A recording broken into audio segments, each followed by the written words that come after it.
everybody. Hey everyone.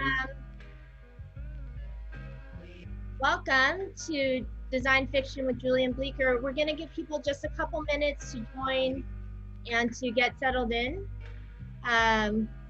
So we're excited to see all of you. We'll start probably in just like a minute or two. While you're waiting, it would be fantastic if anyone wants to activate the chat. We like to use that during our sessions or any questions you might have. And also, if anyone would like to share your experiences with design fiction, that would be really fun for us to hear about and to see. If any of you are practitioners or have projects or anything like that that you've been working on, we'd love to have you just kind of share who you are, where you're dialing in from, and what some of those experiences are. And yeah, I think we're just reaching our near limit. Good for you guys. Early bird gets the worm here. If you don't know where your chat is, it's on the bottom row of your navigation bar.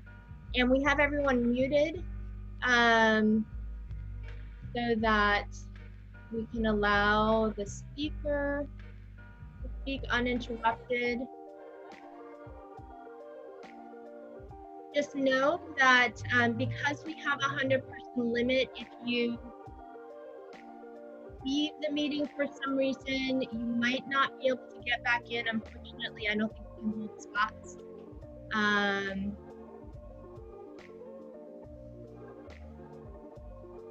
I think we have a really international group with us here today, so we're super excited for everyone who's able to join in.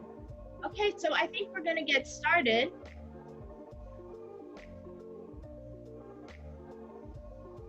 Great. I'll pass it over to Julian to share.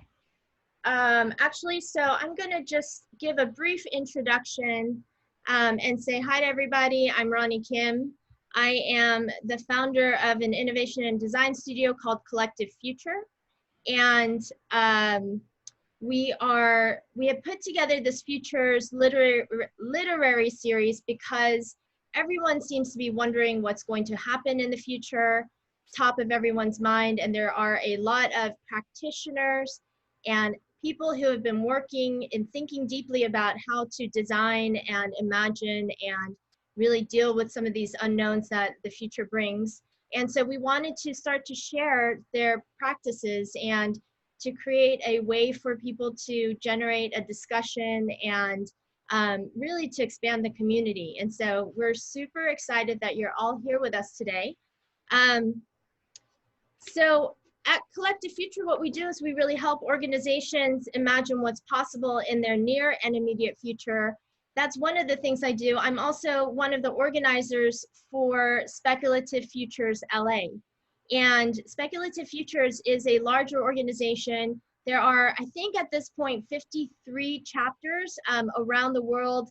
It's pretty fascinating. It's everywhere from, you know, cities in Japan to places in, I think we have in Lagos or Nairobi, and then also in Europe and in Australia. It's sort of all over the place.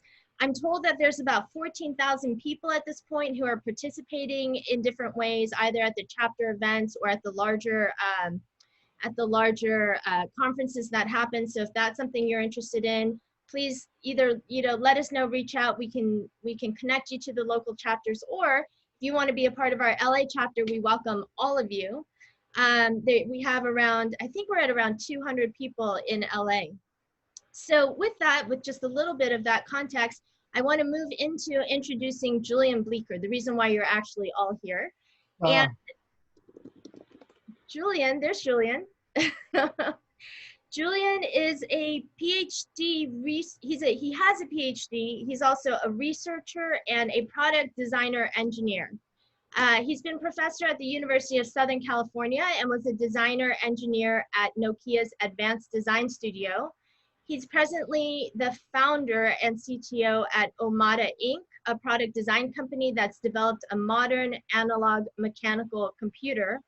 And he's also the founder of Near Future Laboratories, a design fiction studio. So with that, I'm going to pass it over to Julian and just say that I'm super excited to have him here today. He has a really deep understanding of design fiction. I think he might have written one of the first books on it. I know they're coming out with another one. And Julian and I had the opportunity to work together a couple of years ago on a project. And as you can imagine, he is full of surprises and deep insights. So I'm excited for him to share more about what he's going to talk about today. He's going to go through a brief history of design fiction, talk about some of the approaches and case studies, and respond to Q&As. Our session goes until 1 o'clock. And so what we're going to do is we will, Julian will speak for about 45 minutes, and then we'll go into a Q&A. We received many, many, many questions from all of you. And so we are going to stick around for probably another 15, 20 minutes if there's an overflow of questions. But we'll give people an opportunity to drop off at 1 o'clock if they need to. Okay, so with that, I'm going to pass it over to Julian Bleecker. Cool, thanks, Ronni. I hope everyone can hear me okay. I was speaking into my chin earlier, I was told. I'm trying to be a little bit more articulate. Thanks everyone for showing up, super excited. And I'll be very transparent, a bit nervous. This is the first time I've spoken publicly without a public audience actually in the room. So we'll see how all this goes. And I'm just trying some new things. And also we're kind of in the midst of establishing some fresh thinking on design fiction, as Ronni alluded to, we being the Near Future Laboratory, and that's being kind of poured into a bunch of objects, one of which is a book. There's a work kit. There are all kinds of these, it's really almost hyperactive, creative moment, I think largely due to our reflection and anxiety and just kind of like natural response to sort of a global pandemic. So it's remarkable what things like a minuscule microbe can do to creativity, but there you have it. And so in that respect, like there's usually, I've got a kind of canned design fiction talk that I've been giving over the years. And it's so canned that I went back to look at back ones, ones that I'd done at previous events, obviously before lockdown. And I was like, oh, it's the exact same presentation deck over and over again with a different title card. And that was fine, but also a little bit disconcerting because I was like, there's got to be some like fresh perspective or thinking about it. And so that's just a long preamble to say that while Ronni said that she's excited about the talk and she's sure it's going to be fantastic, I'm not so sure. We'll see how things go. But I am excited to share with you some material. The other kind of like rambling preamble to this is that I listened to a podcast with Sir Ken Robinson on it. So he wrote the book Elements, and he's did one of the most widely shared TED Talks and all that kind of stuff. And in the podcast, he comes across as an incredibly humble person. And it was all these connections started popping in my head about the things that he was talking about. And some of them related to creativity and the imagination, like his main topic, but other things completely unrelated to that. So I had no idea that he actually lives in Santa Monica. So he's quite nearby. So that was just kind of like, maybe I'll run into him someday. And then the other thing is that he said that when he was asked about the TED Talk and the logistics of it, were you nervous? Like, how much did you prepare and all these kinds of things? And basically said, I didn't prepare at all, which I part of me doesn't believe, but part of me wants to embrace. And his reason for it was something that resonated with me. It's like, never really sure what's going to be on your mind specifically when you go to give a talk. And I wasn't sure exactly what would be on my mind before I gave this talk, but now I know. And that all that now I know happened in the last few hours. So apologies if it comes across that way, but I think you'll come to enjoy it. So design fiction, what is it? There have been lots of definitions, lots of people just describing, including ourselves, trying to come up with a rather formal kind of articulated definition of it. And we've been working on something. So let me see if I can get this to work.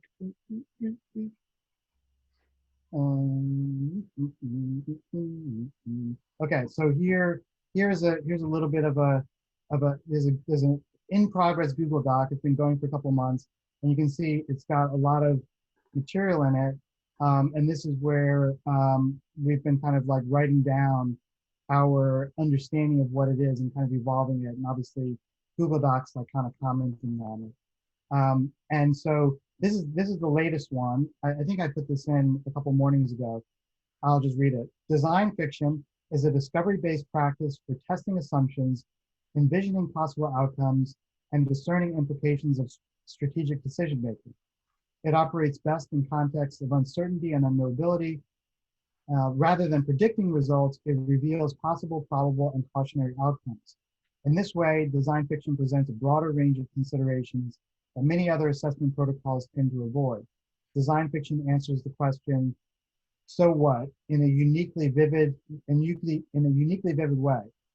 By illustrating the on-the-ground implications of trends and their consequences or product strategy or roadmaps, design fiction is a way to spark engaged, productive conversations that illuminate possibility. So that's like our kind of, I guess, working kind of set of ideas. Obviously, there's a lot there.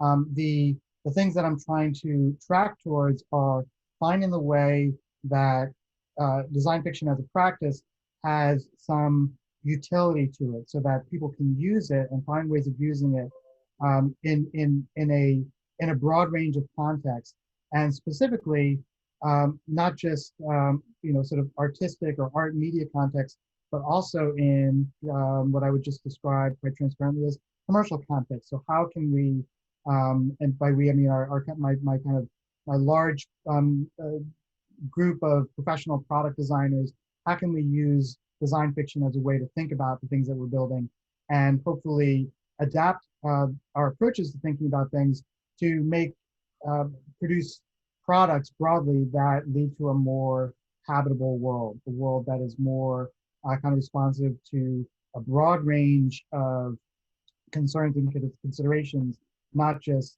market share, or not just we need another product to introduce into the marketplace. And so this is a way of kind of playing in that territory. And the other thing that I would draw out is I've been really attracted to it's a very simple word. I heard it recently and somehow it just kind of stuck in my head. This word vivid in the context of kind of illuminating or illustrating an idea. And the reason why I like that is because I've come to appreciate over the last, I guess few years, maybe a little bit longer, the power of a compelling visual representation of something over purely a kind of like ideas represented either purely in words and syntax, or purely in these other forms that people use to visualize futures. And one of those is that's like a business model or a spreadsheet or a pitch deck or these kinds of things. Like, what are ways in which we can kind of create like a really engaging, such a vivid representation of a possible world, a world that we want, that people are just like, ooh, I can't wait for that. Like I want to participate in that. I want to create that. And I'm not saying that principle of creating those vivid representations is any way new, or I just discovered it. It is absolutely not. I've just become attracted into really focusing in on that in my own practice in order to create, in the practice of doing design fiction. And to a large degree, I think we've been doing it quite a bit. I think we've always sort of focused on creating these sort of, vivid representations of the world, and just kind of continuously refining it and evolving it and developing our technique and approach for doing those things. So I'm gonna hedge a little bit, and rather than going through a kind of exhaustive slide by slide, like I have I have here, let's see, hold on. This is one of those slide decks that has been iterated over and over and over again. And it kind of goes like this, and Julian's talking, and then he gets to an example of something, and I'd rather not go through this because I think to a certain degree talking about some of the work that we've actually done might be a little bit more fruitful, as well as like examples, things that I'm really drawn to. That said, why don't we start with a little bit of a share of some of the early influences that have inspired me. So hold on a second. Can you see me in the corner? Okay. So I'm just playing around with words now. So I really one of the early examples that I share when I have been when I go through the usual kind of history of design fiction and how some of the ideas kind of evolved and shaped and influenced me. One of the best examples is 2001, the Stanley Kubrick film. And I remember as a kid, we had this book. It was on a shelf. My parents had it, and I remember being fascinated by it because it was like it was about the making of a film, and I was sort of like I was interested in film in kind of way that you would be if into photography. And my dad had like this 8mm camera that my brother and I would make little films from, some of which I still have, which is great. But I was also just fascinated by it was showing things like this. So, making of the film, and it was just this exciting kind of realization that these are ideas that someone articulated and kind of puzzled over and went through in order to create this, really important, compelling vision of a future world. And I just found that super exciting. Actually, I don't remember seeing this. It's like this superimposition of Dr. Strangelove in 2001. You can see that. It's funny. I was just fascinated with this because, at that age, I was like super into outer space. I wanted to be an astronaut. I definitely was into like future things. I was making stuff, most of which didn't work. Like I tried to build a helicopter out of some wood that was on the side of the house. I was just into like making worlds, like constructing things. And this was a book that was talking about, yes, the making of a film, but the making of a film about a possible future. And the fact that so much went into it, I just found really compelling, and that lingered with me. That sort of sensibility lingered with me.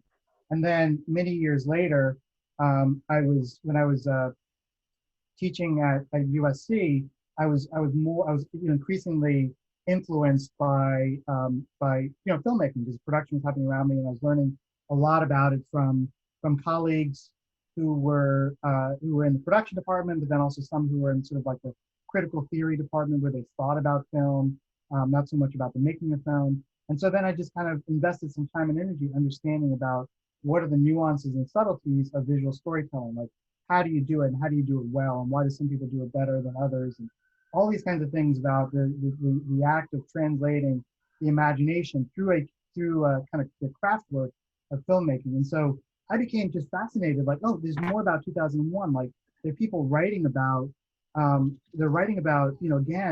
the moment of its production. So, MGM's all the stuff about how they tried to distribute it, the purpose of the film, the kind of conversations that happen external to the film itself. So all the debates and dialogue about what space travel meant, and the way they're framing things like this, like they're talking about what would hospitality in space be, and the kind of the crosstalk between the world that I knew about. Pan Am and kind of, I think it's a Hyatt make an appearance in the film in the context of this sort of moment of hospitality. I just realized if something's going wrong, someone's going to talk to me, right? Like, I'm still on the internet because I can't see the other part of this. I'll just assume everything's all right. Good. Okay, cool. Thanks, Scott. So yeah, just all these kinds of things collapsing just like led to lots of wonderment and lots of like trying to figure out like, like what is my role in this? And it's just in a very self-indulgent way. I'm not saying that I'm gonna be like Stanley Kubrick, but like, is there something here I can learn about? Is there something about the approach and this kind of playful territory between ideas, the imagination, wondering about space travel and artificial intelligence and all these kinds of things that how can I participate in this? Like, what can I do and how can I harness these things that I'm so excited about and translate it into in a practical way into kind of creative endeavor, something that I was definitely excited about. It was almost inexplicable. Like, I want to do something. I want to be a part of this. I want to create some kind of practice where I get to do this, whatever that is. Look at, think about space travel, or think about what it would be like to have machine intelligence, or, why would I draft a space probe like this? But I don't know, but I want to do it. I want to participate in that.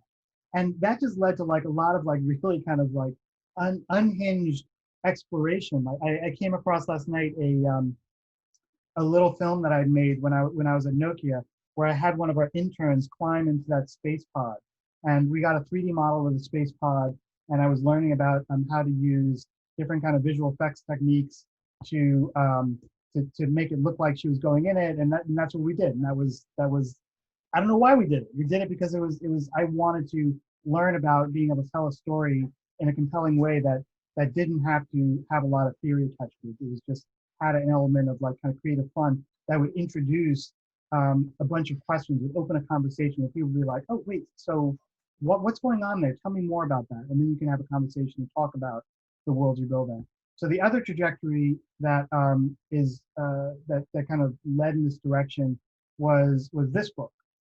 And I got this book, hold on.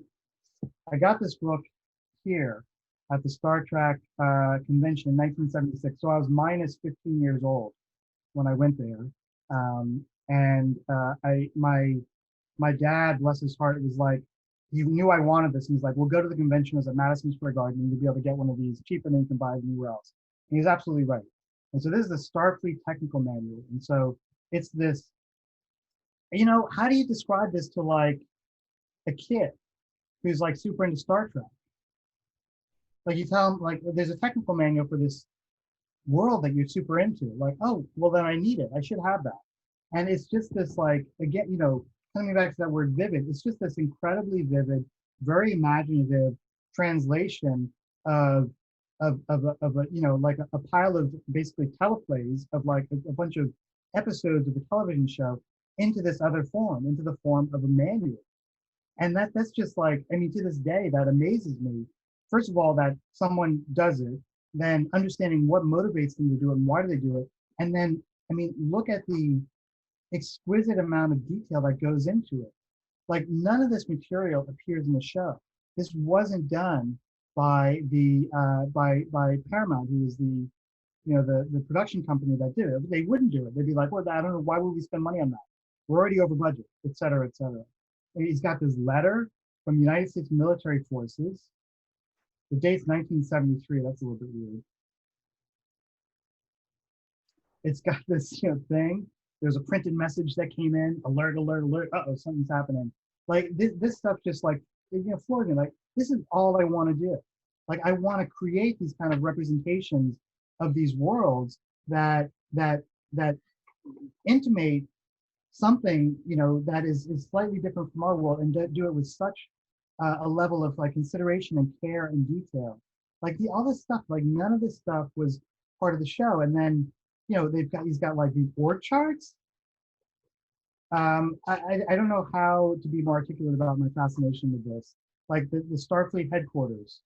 Here's like schematics of it. Look, if you want a uniform, here are the uniform specs. My favorite part, because I was a burgeoning engineer, was, I mean, this stuff is just amazing. Some of these ships didn't even exist in the universe of Star Trek on the television set. He just drew them. Franz Joseph. He was an aerospace draftsman. So here's my part. Okay, so like all the consoles explaining how things work. Look, the CRT, the cathode ray tube. This is the tricorder, kind of like cutaways and elevations. But this was the part that floored me. So I was like super into like electronics, and electronics back in that day meant basically Radio Shack. And so I was learning how to read schematics, and I could see even from these kind of like um, these elevation views of components. I was like, that's a capacitor, that's a crystal oscillator, that's another capacitor. There are a bunch of resistors. That's probably a circuit board. Like these things translated to me. They were vivid. They intimated a world that was familiar enough with me for me to be able to imagine this as something that's real. And when it came to there was so it just felt like I could build it with Communicator, phasers, uh, phasers, navigator station. I can't find it. I should have tabbed it. Anyway, there's a communicator, the Star Trek communicator, which had which also has a schematic, and the schematic was here. It is. So there's a schematic for the communicator. Like I could read this as a kind of burgeoning engineering kind of guy. Like I knew what these transistors were. That's a speaker microphone, resistors. It felt so compelling that I literally wanted to build this thing because I was convinced I would have a communicator. And it's that in a kind of naive way. I probably knew that it wasn't going to work, but it seemed to intimate something, a level of possibility that was much more vivid even than watching the show. I mean, the show wasn't, it was obviously watching the show, but when it translates into this form, all of a sudden I start wondering, and I want to ask questions about different aspects of this because it seems so real. And so that's what design fiction is to me. It's like it's that approach to talking about and thinking about and considering the future that makes it feel imminent. It makes it seem possible. And so our first endeavor into trying to figure out what that might actually look like was resulted in this. So this was a workshop that we did in something or other. I can't remember when exactly. Where I got a bunch of really remarkable people who, on their own dime, came and met all of us together in Detroit. We had some sponsorship from the University of Michigan. Basically, they provided some space and some printers and some like good production support and helped draw attention to the event. And we basically sat in a room. We did a little bit of exploration around Detroit for inspiration, but effectively we sat in a room with a brief to ourselves to translate at the moment that we did it, at the year that we did it, translate the trends that existed at that moment as defined mostly by just kind of current news trends, things that we saw in The Economist and where things seem to be going. There's a lot about like crowdfunding, cryptocurrency was a big deal. Facial recognition was a thing that people were concerned about. All these things that are sort of like hygiene, almost boring sort of things at this point. But at that point, they were new, and what we wanted to do is do that design fiction thing, make those things seem vivid, like almost like hygiene, like they're kind of normal. We use this phrase, normal, ordinary, everyday, just like they exist. And the idea was to translate those things into the form of a product catalog, as if you would get one of these that represented all the the day's technologies, but doing it in a kind of almost like a banal way. And so the conceit was that this was a catalog that came out fairly regularly. It was printed. We had a wonderful long discussion. Myself, Nick Foster, and Emma Byrne, as we were pondering this, walking around San Francisco, wondering like, well, why would it be printed in the future? Paper doesn't make any sense in the future. It'll all be digital and be on like kind of tablet-y things. And as we were walking around San Francisco, the Bay Area, but high-tech capital of the world, there was paper all over the place, both in the form of litter, but also in the form of these kind of like those free news boxes that you pull, and inside of it is like a little realtor thing that tells you about housing or just kind of like neighborhood news and these kinds of things. So we were firm in our belief that paper would exist at some level of the hierarchy of distribution of ideas and content. And then it just kind of sets in. So like there are, I mean, a couple hundred of these made up products that are represented in a way as if they exist. So they're not kinds of things that are where you kind of theorize it or you present it in a way where you're sort of sitting back, pondering the future and like, oh, we'll have artificial intelligence will be everywhere. It's like, what does that artificial intelligence look like is what we wanted to answer. And what would augmented reality become in the future? So this was one, the Miguel Bay, so Michael Bay Driving Experience Company. And the translation there was like, okay, self-driving cars, and that's people are going to get fascinated by it to begin with, but after a while, kind of like, God, the self-driving car thing actually leads to a high level of boredom. I'm not really doing anything. So imagine that there would be these kind of plug-in modules where you could project experiences augmented onto the real world that aren't actually there. So Michael Bay is famous for his special effects, so he has these kind of special effects like things blowing up around, and this would be like a plug-in that you get for your car. Different kinds of like, just supplements. So this is like, these things are just so much fun, like just writing these like fancy workout, neither do we. It's like no one really wants to work out. And so this idea that there would be this kind of beverage that you just have to drink and effectively you get a workout somehow. Smart sensors were huge, like especially in the fitness realm. So imagine what this would lead to, injury forecasting, and it just goes on and on and on of all these different things. And this was the purpose of this was it was an exercise. So it was to understand more about how design fiction works, see if we can kind of codify it into an approach, a practice, think about how it might evolve and develop, and how to actually do it, and then actually to do something. And that's one point that I can't emphasize enough. And Nick Foster, who is one of my colleagues at the New Future Laboratory, really does a good job of just saying, it's like, you have to do the work. You can't just stop at like the idea.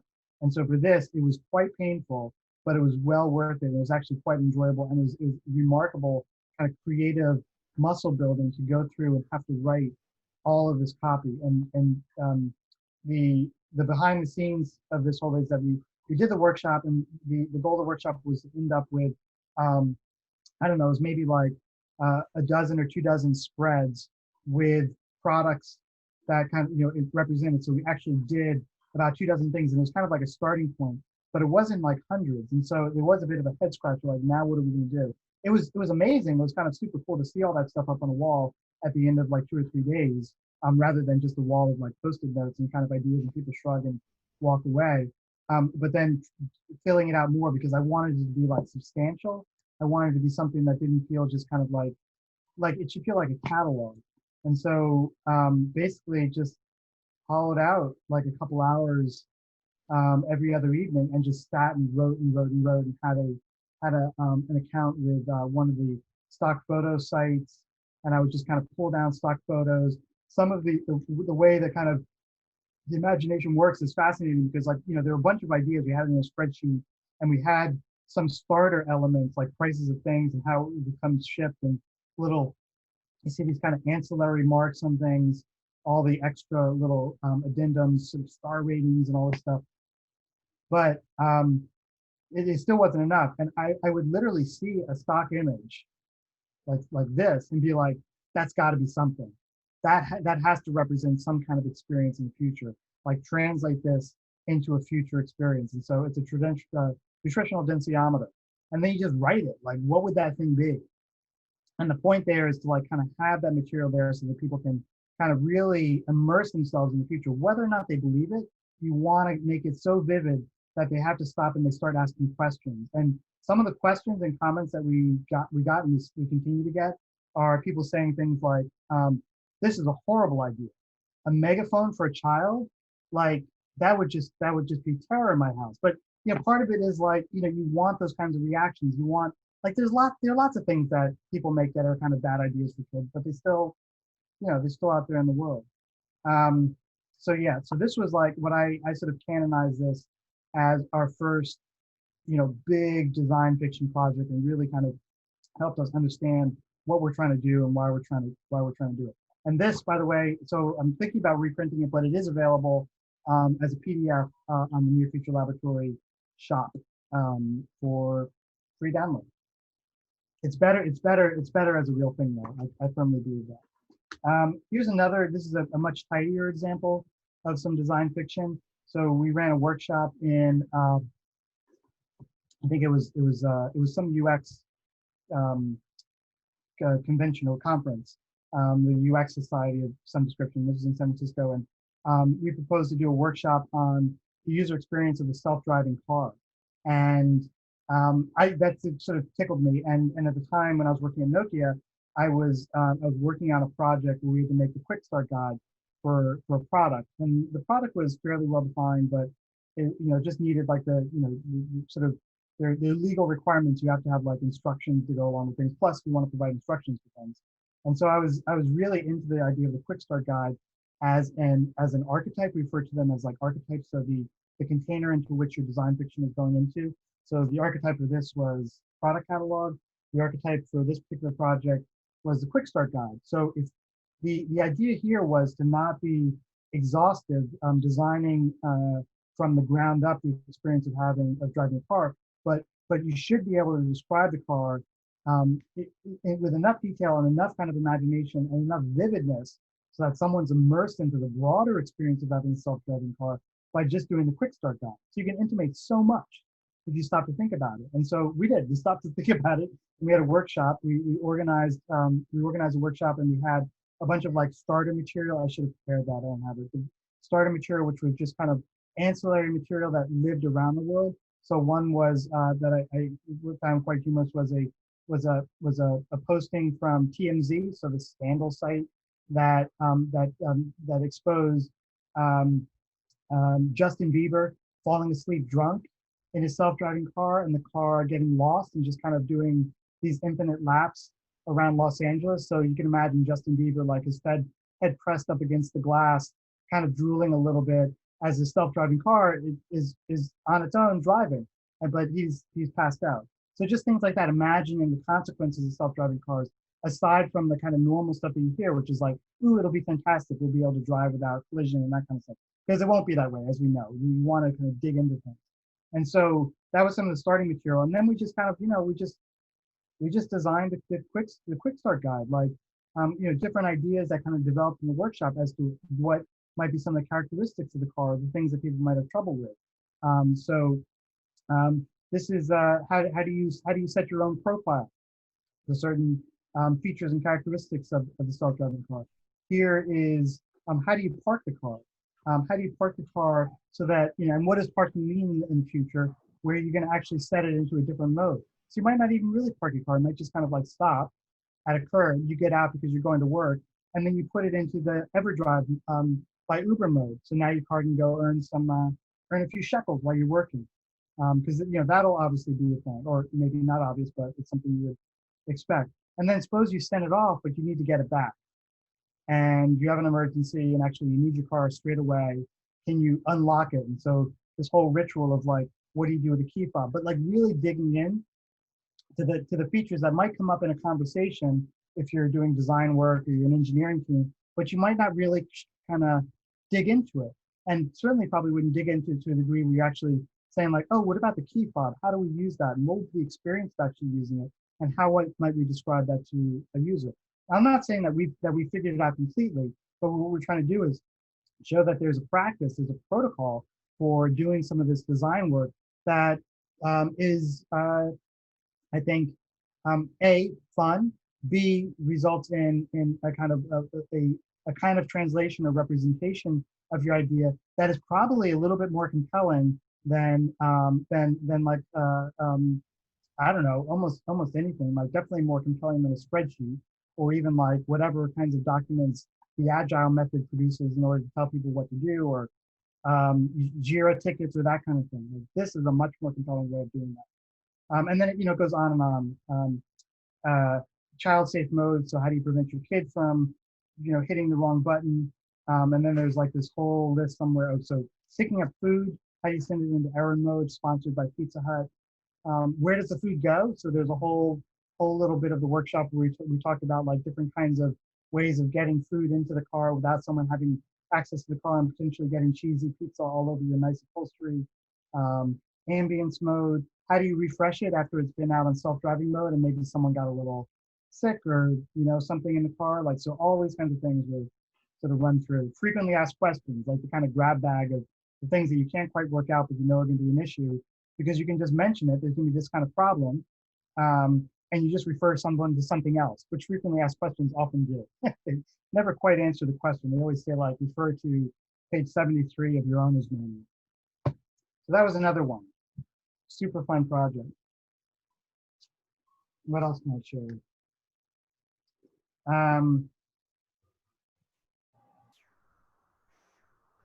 There are quite a few questions that Okay. people have been wanting to ask. I wonder if this is a good time to interject some of those. And so if it is, Julian, and maybe you can pull out some of your other references if this speaks to them.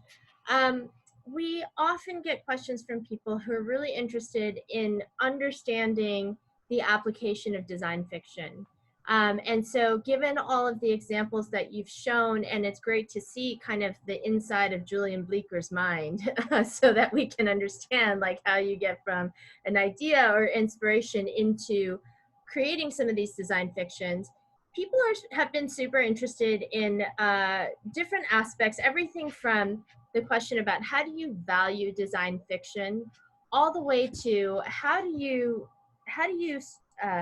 speak about it and get different kinds of stakeholders from businesses to buy into this. What kinds of clients have you found who are really interested in this approach? I'm sure there are many people who think it's cool, but maybe aren't ready to go through the process with you, or just to even start to incorporate some of these ideas. Can you talk a little bit about that aspect of sort of working in this realm, both with businesses, organizations, corporations, startups, sort of whatever it is that you find to be your prevailing context, and it might be all of the above? Sure. So the number. So if you're talking about specifically like a kind of commercial business context, let's say, there are definitely some challenges, but I think that the way that I feel has been most successful is effectively to work from the principles and assumptions that the prospective client, or whatever you want to call them, from their set of assumptions and ideas, the things that are top of mind to them and that are challenges for them. So rather than coming in almost saying like, we're gonna create a quick start guide for you, or we're gonna doing these things that might not be quite apparent to them as to what the value is express the value in terms that they understand, or that are more, I guess they're smart people, so it's less that they don't understand it, but that are more legible to them, that are things that they're already prepared to digest and that they've been like kind of consuming for ages and ages. And so one approach, I'll just give you an example, has been to translate anything that they might operate in their idiom. So it could be a financial model, and a financial model is a model that is kind of representing their a future that they're hoping for. So in 3 months or 9 months or 18 months, this is what we're looking at. This, and it's pure business stuff, man. It's just like row after row of representations of like sales and channels and all these kinds of things. And sometimes there's not quite a very tangible, what I would call, so that's very tangible in a very utilitarian, instrumentalized way, but it's not particularly vivid. Even for people who are used to reading spreadsheets, it's sort of a flat thing.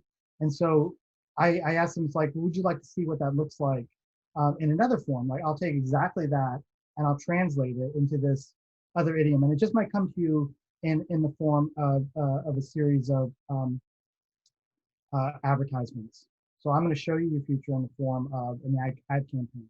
I'm not doing advertising. This isn't your ad campaign. This is a translation of your ideas and your hopes and dreams and ambitions for a spectacular future, but in this other form. And the idea there isn't to just give them that translation, but is to open a conversation so that that translation is a way in which they can begin to articulate their ideas, which they can usually, sometimes they're adept at doing it, but then they realize they almost hit a bit of a wall where they start losing language, like they start losing the expressive forms to kind of represent, and you'll start hearing a lot of like, I don't know, sort of like, and kind of, these are the kinds of ways in which they're kind of stalling out in having like a really vivid, expressive representation of that future. And that's where design fiction comes in. And so it helps them understand in this other idiom what it is that they're trying to create and how they're trying, and then meant to feed back into that. So if they start saying like, yeah, a bit like that, then you're starting to have this really productive, engaged conversation with them that makes it, it pulls them into the process. So it's not just you telling them or predicting what their future is, which I don't like. I try to avoid saying, even mentioning the word prediction, but it is showing them a different form of essentially what they've already done, which is creating a spreadsheet, which they're hyper comfortable with, because you punch in numbers and if I pull this lever, look, our sales went up. Isn't that fantastic? But it's just numbers, and even if it comes with like some ideas of like a product portfolio, often those are just kind of like these visual representations of it, and oftentimes they're not in context. And almost all the time, I can't think of a time in which a representation of a product in the context of a product portfolio as like this beautiful thing and look how it fits and it hangs off my ear and it's everything's perfect about it. It doesn't begin to show like the pain points. And I think those pain points are important to show too. I guess one client said like, hey, could you do what you're doing, but don't show anything kind of like dystopian? And I was like, if you stepped outside, like it's a shit show out there. Like if you don't account for these things, Yeah. you're going to have a lot of trouble. Yeah. So to that point, I'm curious, are there particular functions at organizations that you find yourself working with? I'm a little bit surprised to hear you say like spreadsheets and business models. So that sounds a little bit like strategy and finance to me. But do you also work with product teams, with innovation groups, with marketing? I'm just wondering what's the span or the range of the different areas that you find yourself within organizations? Yeah, I would say I'd love to be more involved with actual product teams. I think that more of that will come, particularly after the book comes out. But for the most part, it's sort of the foresight people. And then I'm super fascinated to kind of run with the MBA set, because I think from just a purely kind of pragmatic sense, oftentimes they are leading an organization, and I want to be in a place where I can help an organization change in a way that hopefully has them produce whatever their product or service is that makes the world a little bit better. Because right now, I think a lot of the organizations that I'm talking to and I've been talking to are not doing a very good job of that. Which is parenthetical to that is I'm getting more inquiries. Is like I've never really heard the phrase cautionary use cases.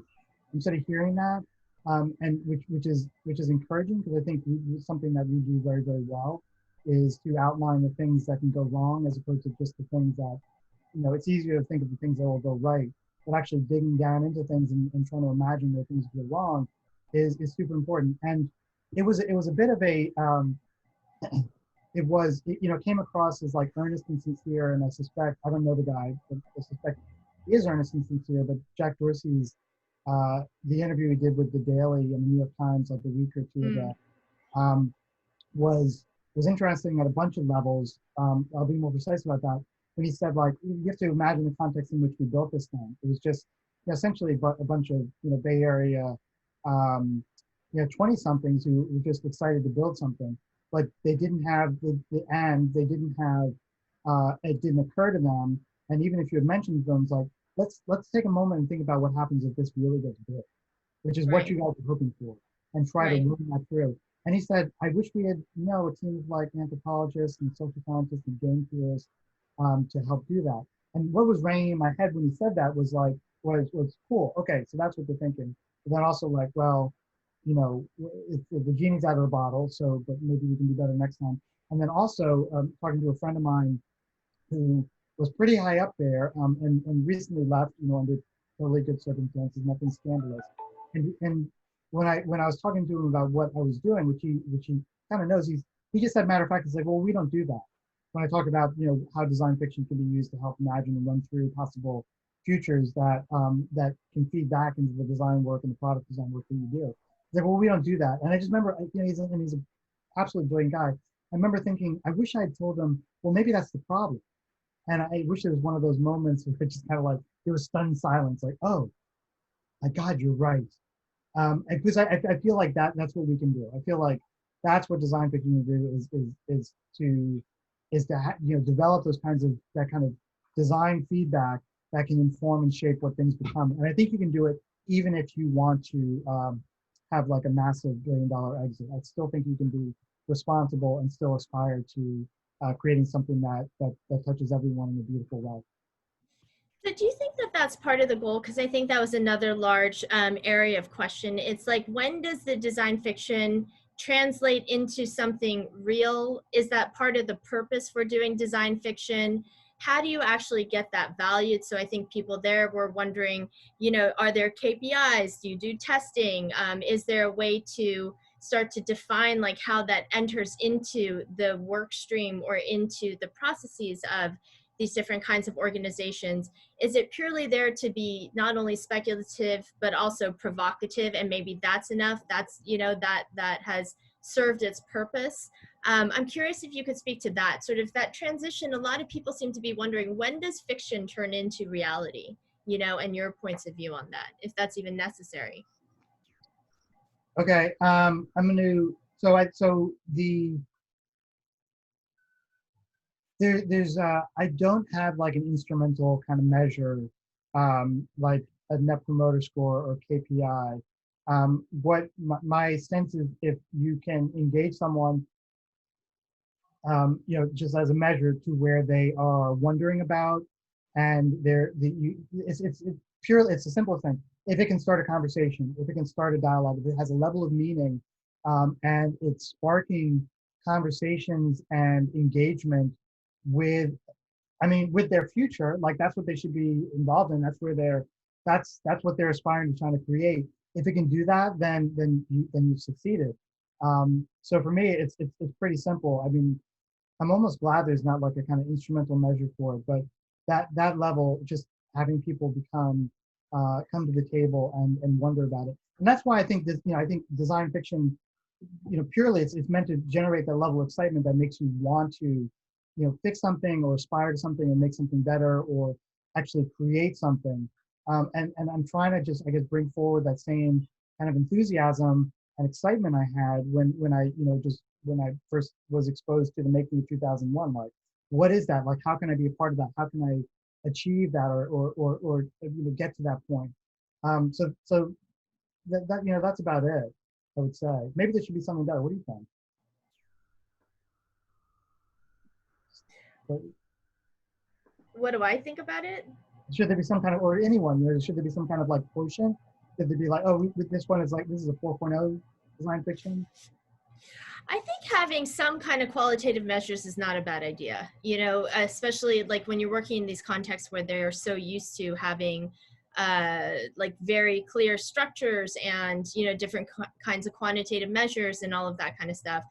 I'm not saying that it should fit into that. I would be curious to start to develop a set of values that can be translated into different kinds of contexts, depending on what kind of organization it is. And I can imagine where that could start to go. But I do think that once you try to tie it down in the same ways as a particular, for me, that's when you go from the speculative into the real world. I think there's a whole transition and a way to really manage and think about, you talked about change management earlier, or organizational design. I think it's all part of it, right? Because you can't always take the same organization, introduce new ideas and expect them to be able to ingest it, because it's so new, and so I think that there is some guidance that's needed, and if it's not their existing measures, then developing a set that they can understand and that allows them to then realize the projects, I think is not a bad thing. There is a follow-up question, and somebody was asking, so then is design fiction RMD? Is that in that way R&D was to be a protective activity for companies? He was thinking about Park. I think Damien Newman asked this question, Park or other labs. Do you see it in that way? Yeah, I do. I think definitely, in the broadest sense, it's definitely there's definitely a, a discovery aspect involved in it, where you're looking for things that you're not sure exactly, the sort of territory, but you're not really sure, so you're turning over a bunch of stones, and the ambition is to translate what you might find into something that has some value other than just the value of having discovered it. So kind of like pragmatic R&D for sure. I can think of a project that I did. It was an audio project, and it ran for like a year at least, where it was, and we did a lot of design fiction. I mean, I was still figuring out how to do design fiction. It was probably one of the first times in a kind of, more formal corporate context where we were using it. We were just making little films. We were constructing little objects, and we got fascinated with just, just the most rudimentary kind of interaction, which is turning a dial. And it became this whole other thing outside of that, and just understanding what that, doing explorations like turning a dial and constructing a visual story around that dial that had a different kind of audio experience. And these weren't like, we didn't go casting and scripting and stuff like that. We just used the resources around and people in the studio just to kind of create these moments of interaction. And they weren't like, it wasn't like a product demo, but it would be framed as a product demo because the product didn't exist. It was like a block of wood with a dial. And we would just use that over and over again to, and do a little bit of audio design, say like, how about an experience like this? How about an experience like this? And it was just a way of like kind of sketching the idea. We weren't sure what it was going to be. We just, had this kind of like canned footage that we then just kind of played with, and we kind of manipulated, and we discovered things. And there's still 2 or 3 amazing products yet to be done out of that little bit of work. I mean, I keep coming back to them, like, I got to do that. Next company. Well, you started one through Omada, right? In a way. We are getting ready to reach the top of the hour, so I just want to note that for people who need to drop off, I just wanted to make a couple of quick announcements in case you're going to leave us. Of course, if you have some time, we're going to continue to ask these questions and kind of dig in a little bit more deeply into the design fiction and how Julian has practiced it in his experiences. And so I just wanted to note that our next session is going to be coming up on September 23rd and 30th. We are super excited to have Dr. Lonnie J. Avi Brooks join us. He is an associate professor in strategic communication at the California State University in East Bay. He's a resident Afrofuturist. He has a podcast. It's an Afrofuturism podcast, and he's also the creative director for the California Black Speculative Art movement. So he's involved with quite a lot of things. The reason why we have 2 events is because on the 23rd, he's going to be sharing with us Afrofuturism 2.0 and imagining Afrofuturism. So he's going to give us a talk on that first date. And then on the second date, he has also developed a game. It's called Afro Rhythms from the Future, where Black Futures Matter. And it's a forecasting game that suggests that by changing the traditional white patriarchal normative gaze of racism and lens through which we normally view the world, we aim to change the game to expand alternative perceptions of the world through Black and BIPOC, BIPOC perspectives. And so we're going to be workshopping that game with them. They are in their, I believe, their 2nd iteration, and he worked with a partner from MIT Labs to develop that game. So if you're interested in that, please stay tuned. Either sign up for our mailing list, either Collective Future or Speculative Futures LA, or follow us on Instagram, and we're always posting our notices there. And so thanks to everyone who's joined us so far. Please make note of those dates, and we have added many of you. We add people, we follow up with links to these talks that we've been given, and so we'll have additional information in there as well. Okay, so on that note, thank you to everyone who has joined. Interestingly, we have some new people who are now joining us, so that's for the second portion of this. Okay, so let's go back to the questions. So on that note, Julian, you're talking about, different ways in which you're viewing design fiction, and people had some follow-up questions here. We were talking about the R&D versus, design fiction as a provocation. And let me just see if I can find that question. Somebody had asked here, so how do you maintain the social responsibility for the design fictions you create? What is the ethical responsibility of a designer who sees, as you say, potential dystopian impacts when corporate clients do not want to see those possibilities? Can you say more about that and how you navigate finding yourself in that position? And I kind of want to add to that question because a lot of people were wondering, how is it that you identify different kinds of signals?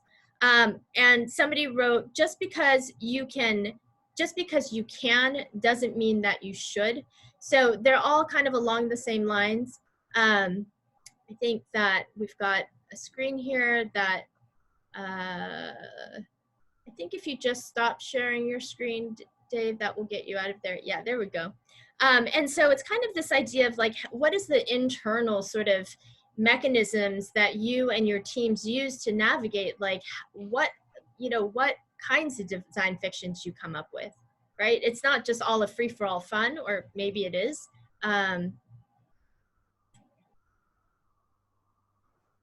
Yeah, is that the Yeah, I said quite a bit there. yeah, I was gonna make a joke about not hearing anything you said. Could you repeat it? But I already did. I already used that one today. So it's a really good question, and there's no easy answer. I think a lot of it has to do with the kind of relationship that you develop with your prospective client. Can you hear Chewy? Should I close the door? Maybe stop open.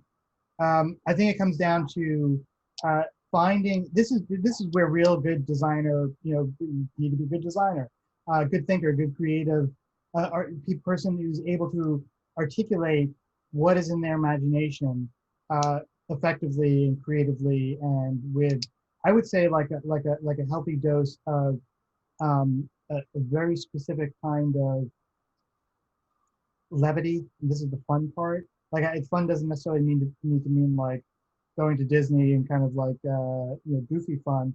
It can mean there's something there's something very effective about the subtle use of humor, sometimes in the form of a, not a mocking but a constructive kind of satire, which is what one of the things that you were kind of experimenting with TBD. Can you engage someone by showing them something that is dystopian, or representing dystopian, kind of like, is loaded, showing them a representation of a world that isn't just like a pharmaceutical commercial where everything will be fine at the end, but that has a level of kind of validity to it that can help engage the conversation. So the client who just kind of says like, I don't want to see anything dystopian, is essentially, essentially you say, well, okay, now we're doing marketing for you or something internal. We're doing a little internal creative marketing because I don't actually believe this world. But I think in even these ways, there are ways of introducing these aspects of it without, maybe you might be taking a little bit of a risk, but that might be part of the game in a way. And so I think there's just all these like little guerrilla techniques. We were talking about some this morning on our call, like inserting the sort of design fiction artifacts into the environment that you're operating in. So things appearing in I'm not advising this without understanding the particular context, because someone might take it the wrong way, but maybe that's a good thing. Things like appearing in restrooms as if they were discarded, like, what is this? Things, all these things that are meant to open up conversation or show things in a way where you're not just sort of presenting to someone like, here's the terrible world that we're creating. You're intimating the possibilities in forms, and trying to be effective, and always be mindful that what the effect I'm trying to produce is to open this conversation. I'm not trying to get someone fired. I'm not trying to say that we're an evil corporation. I believe that we can do better. And I'm going to do my best as earnestly and as sincerely as I can to try to represent those people. And I would say that the usual context for doing those things, I'm going to share a PowerPoint or email around a PowerPoint that shows some of my concerns is probably not effective. I don't think emailing PowerPoint is effective for anything, but doing it for especially for a challenging aspect isn't either. But it's all like context specific. There's no one kind of universal approach, and I think that's where it becomes fun. Like, how am I going to express this concern that I have? Have you ever gone too far with a project and wished maybe you hadn't been so provocative or pushed something as far as you did? You wish you could dial it back, or no? Do you often feel like you wish you had gone further? No, I'm for some reason, I don't know, maybe because I went to Montessori school. I like being a little bit of a push it further. Um, but oftentimes, you know, it's that's a space that I definitely enjoy operating in. Not exclusively, but I find it quite engaging because it's just creative. It's a big creative challenge. Like how do you, yeah, how, you know, what are the different interesting ways that you can actually do that, and hopefully bring about meaningful change for organization. And that's really what I'm driven towards. Like, I think, you know, I'm just, Ronnie, we were talking about it, and everyone talks about it, just how much technology hurts these days. It's just like everything from like calendaring to context syncing to, you know, name the issues that you have at a kind of like social kind of interaction level with Twitter, like big problems, down to just kind of like, why does that button not do that? Why does this one thing I have always open in the wrong way when I set configuration? Why do all the websites I love that seem to say that they love me and tell me, do you want me to remember you? And I click remember me. Why do they always forget me? Like a nasty lover. You know, it's like all these aspects of things need to be done better. And I've been saying this phrase over and over again in our office hours, like, where's my bicycle for the mind? Like, I just want a tool that enhances my creativity, that doesn't make me curse Adobe every time I try to draw a line. So I think there's a lot of work that can be done. And I think, you know, finding those ways in which you can express, if you're working in Adobe, how much the tools have become an absolute dumpster fire can hopefully help them. And to make the tool that actually does just what I want to do.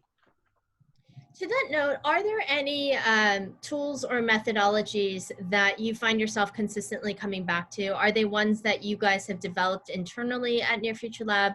Are there different kinds of foresight practices or frameworks or things like that that you could point to that people either might be familiar with or that they could go look up as a way to start to inform their understanding and their practices within design fiction, if that's something that they want to drill more deeply into?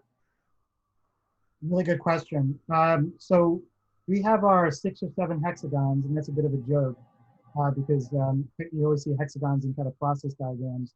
But you know, I think it's really important to design the framework or design the process for the project, as opposed to using the same one over and over again. It's just my sensibilities around that are like, it's part of doing design is designing the way you design.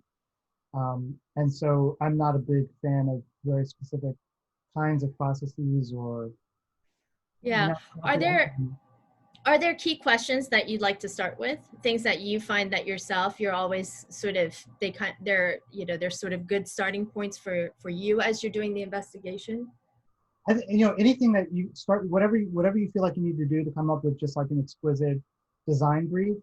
And that often involves, you know, for us, it will involve lots of conversations amongst ourselves, conversations with the key stakeholder, making sure that they understand that we're not sure what we're going to end up with, but it'll be spectacular, whatever it is.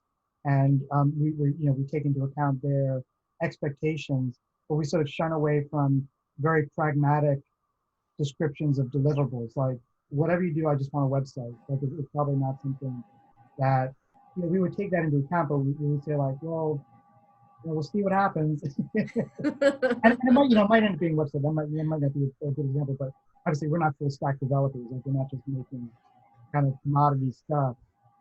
So I would say, you know, just like a lot of desk research, a lot of like, you know, kind of expanding the kind of like the search parameters as you're trying to understand it. So not just reading the whatever, if there's a canonical kind of like definition or understanding or principle around whatever the design project may be, like, go all over the place. And it's like, you know, I was just looking, one of the reasons why I wanted to share, I mean, I didn't even get to share like a and stuff, but the kind of books that I just pulled off the shelf is like, there's so much material everywhere that could have nothing to do with what you're talking about. Like,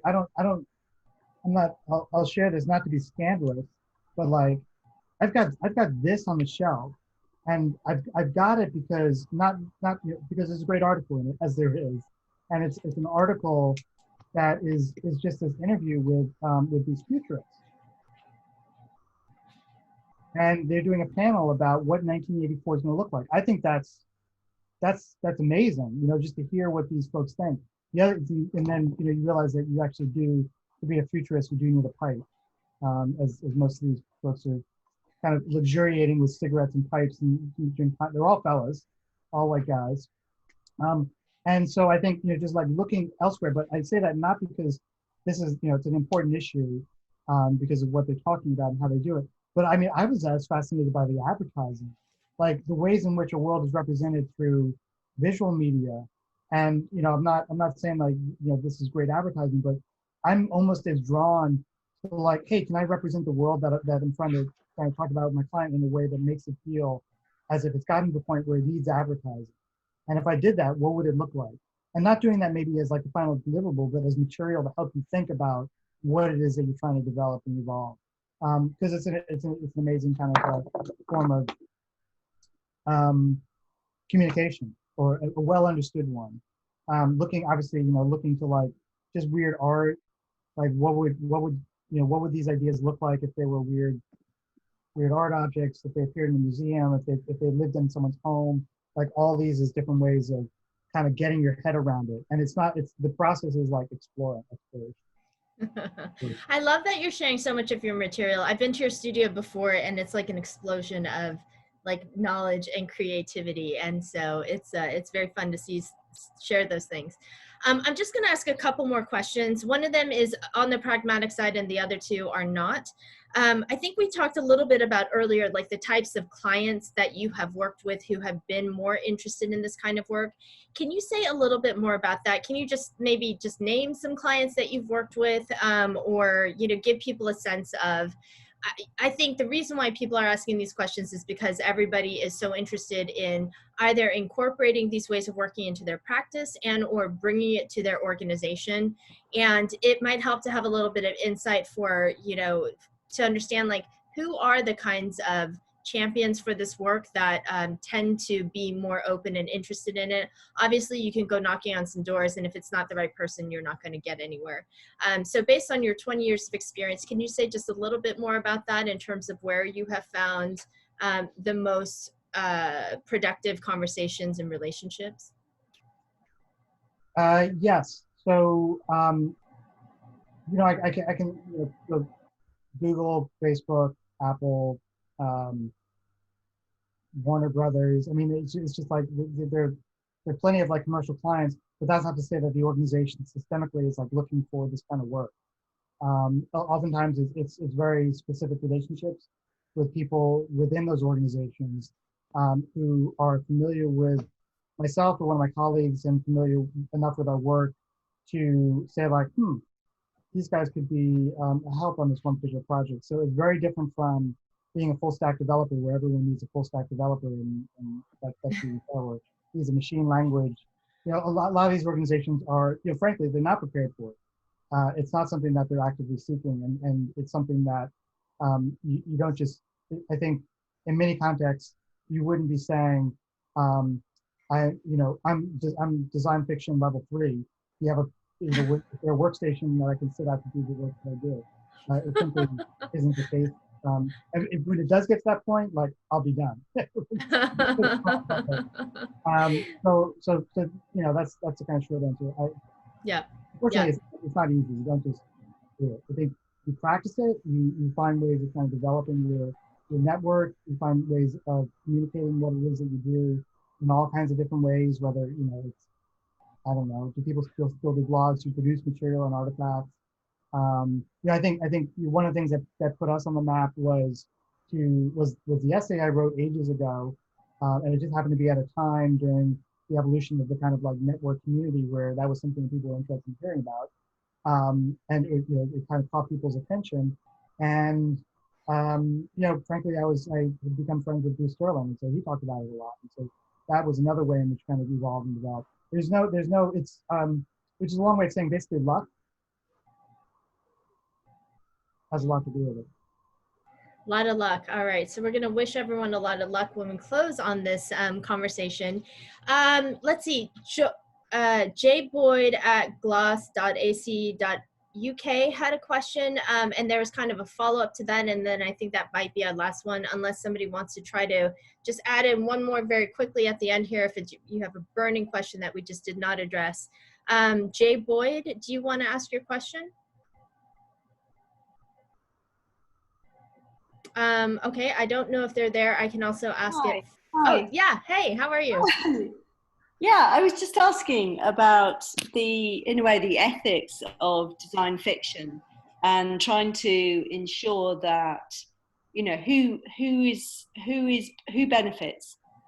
So do we need to be careful about the decisions that are made about what looks better or worse for futures? And is there a risk that design fiction can be normative and can continue to project existing power relations forwards?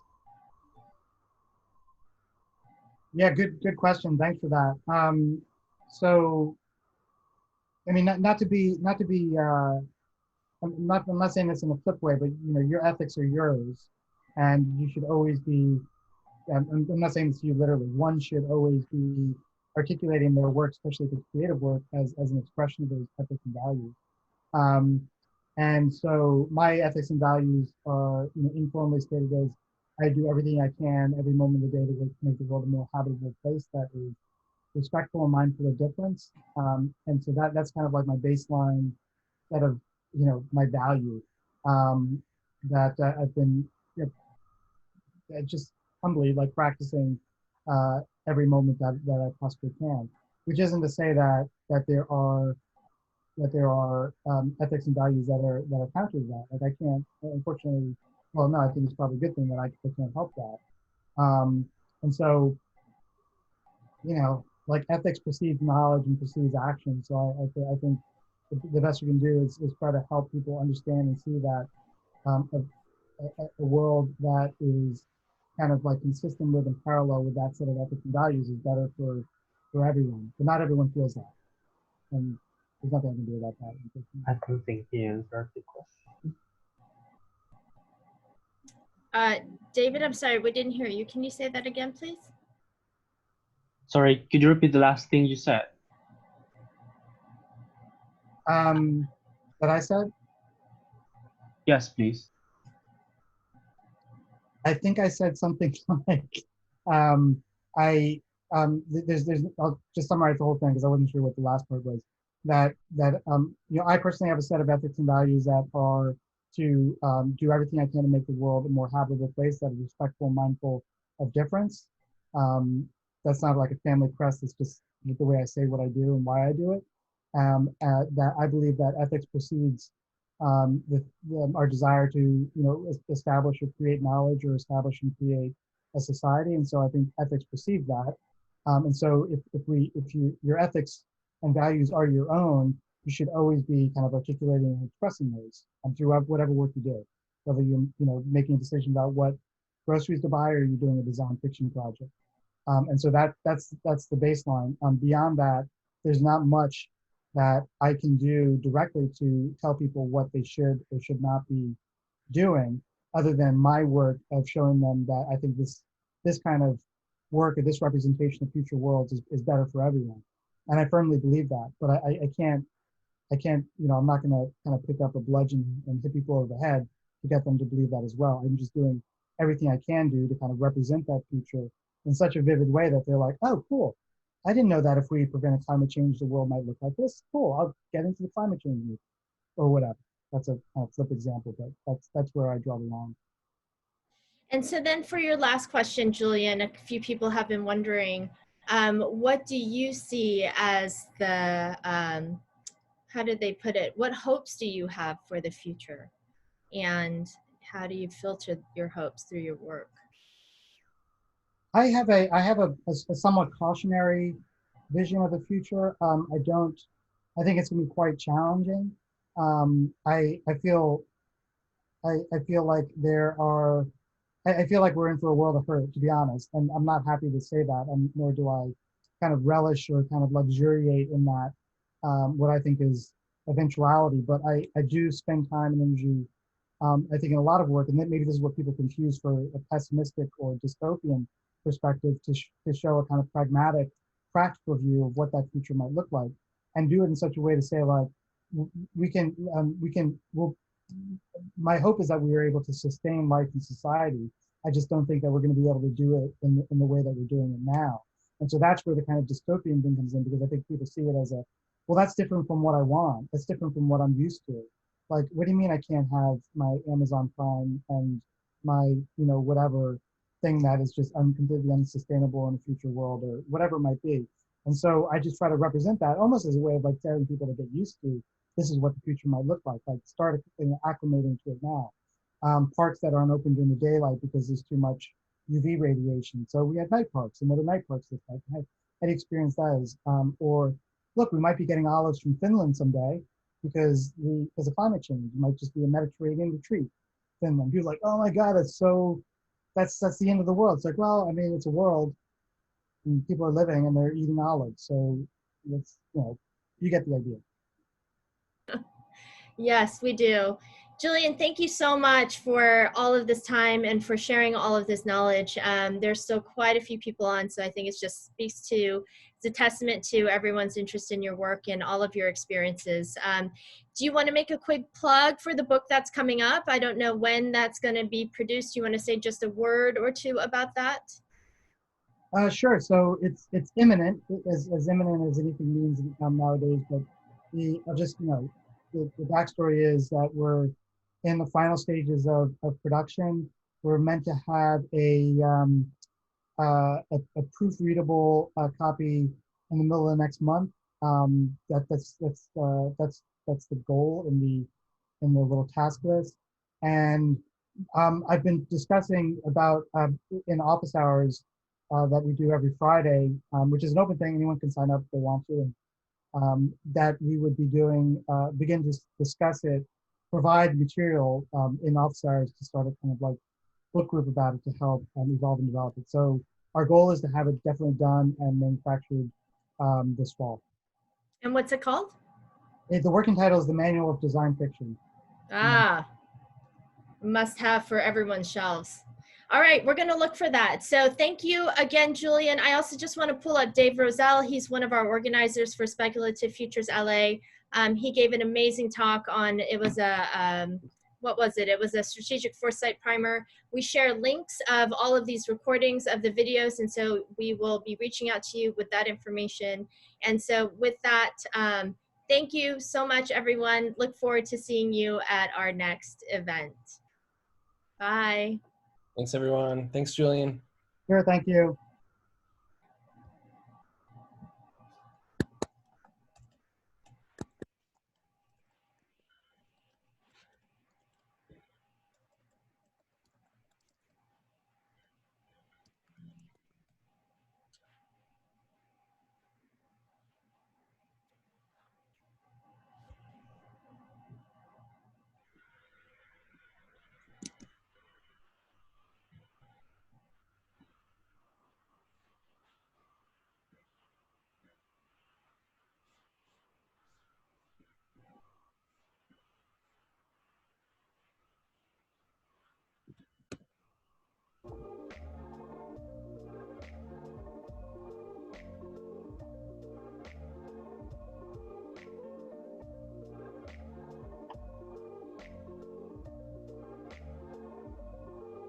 Yeah, Julian and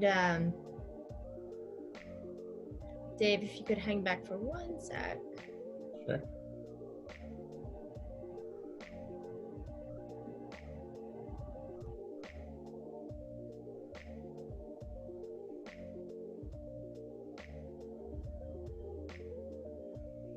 I think,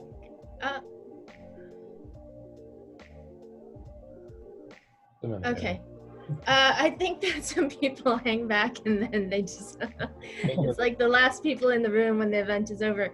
Okay, I'm gonna lock this room. Wait, why are there 4 participants? Oh, Someone's in the waiting room. oh yeah, I'm gonna, oh, they must want to talk to us. Let me just ask her really quickly.